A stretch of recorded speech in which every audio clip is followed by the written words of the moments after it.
Dear Ayaan, as you know, you are one of my absolutely favorite people, but seriously, Ayaan, you are Christian. You're no more a Christian than I am.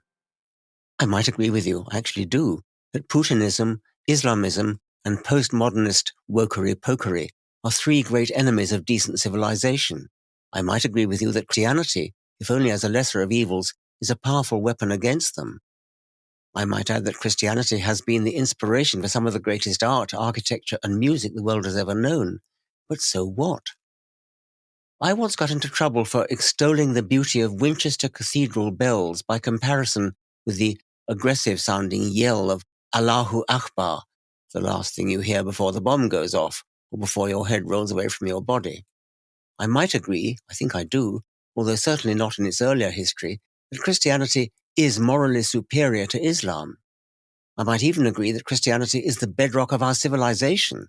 Actually, I don't, but even if I did, none of that comes remotely even close to making me or you a Christian. I've seen a very recently filmed discussion in which you described me as one of the most Christian people you know. The next clip is the interview that Ayaan granted that Dawkins referred to.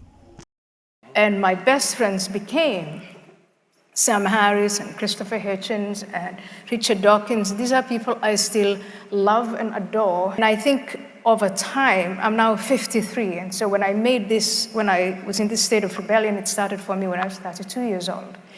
Over time, I've come to realize, and I wish Christopher was alive today to comment on what we're going through. We were actually having a conversation about, in my view, the wrong conversation. Does God exist? You know, it was the world built in 6 days. Do we believe in fairy tales? And that was the wrong conversation to have. The right conversation to have, as I said earlier, was to compare what we as human beings, the transcendent that we have imagined and developed over centuries. And so now I can say I am proudly of Judeo-Christian religion. Without having to waste your time about, do I really think that the world was built in 6 days? Do I really believe every word in the Bible? No. But I do believe that that's Judeo-Christian tradition, and what it has brought forth those are the values that I aspire to, the values by which I live. I was called a Christian by Roger Scruton in 2008, and I said, Roger, no, I'm not a Christian. And he said, but you act like a Christian, and you behave like a Christian, therefore you are a Christian. That's exactly what I would like to say to Richard Dawkins. You act like, I've been to, choral music with him, which he enjoys very much. And he's one of the most Christian people I know. This came after you quoted Roger Scruton as saying to you that you act like a Christian, you behave like a Christian, therefore you are a Christian. But Ayaan, that is so wrong. How you or I behave is utterly irrelevant. What matters is what you believe. What matters is the truth claims about the world which you think are true. For that is the whole point. Christianity makes factual claims, truth claims that Christians believe, truth claims that define them as Christian. Christians are theists. They believe in a divine father figure who designed the universe, listens to our prayers, is privy to our every thought. You surely don't believe that. Do you believe Jesus rose from the grave 3 days after being placed there? Of course you don't. Do you believe Jesus was born to a virgin? Certainly not. Someone of your intelligence does not believe you have an immortal soul, which will survive the decay of your brain. Christians believe in a frightful place called hell, where the souls of the wicked go after they are dead. Do you believe that? Hell no. Christians believe every baby is born in sin and is saved from hell only by the redemptive, preemptive in the case of all those born Anno Domini, execution of Jesus. Do you believe anything close to that nasty scapegoat theory? Of course you don't. Ayaan, you are no more a Christian than I am.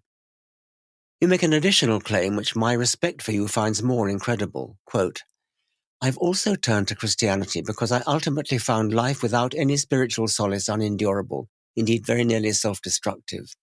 Close quote. So, you need a religion of some kind, and Christianity seems the least bad alternative.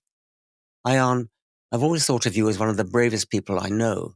How could you succumb to such weakness?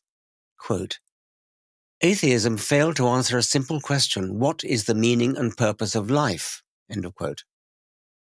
For my part, I have found various things that give my life meaning and purpose. There's science, and my books have expounded my lifelong quest to understand the meaning and purpose of all life.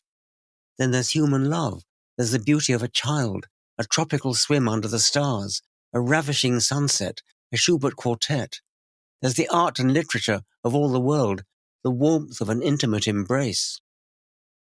But even if all such things leave you cold, and of course they don't, even if you feel a ravenous need for more, what on earth does that have to do with the truth claims of Christianity or any other religion? Even if life were intolerably bleak and empty, it isn't. But even if it were, how could anyone twist a need for solace into a belief in scriptural truth claims about the universe simply because they make you feel good? Intelligent people don't believe something because it comforts them.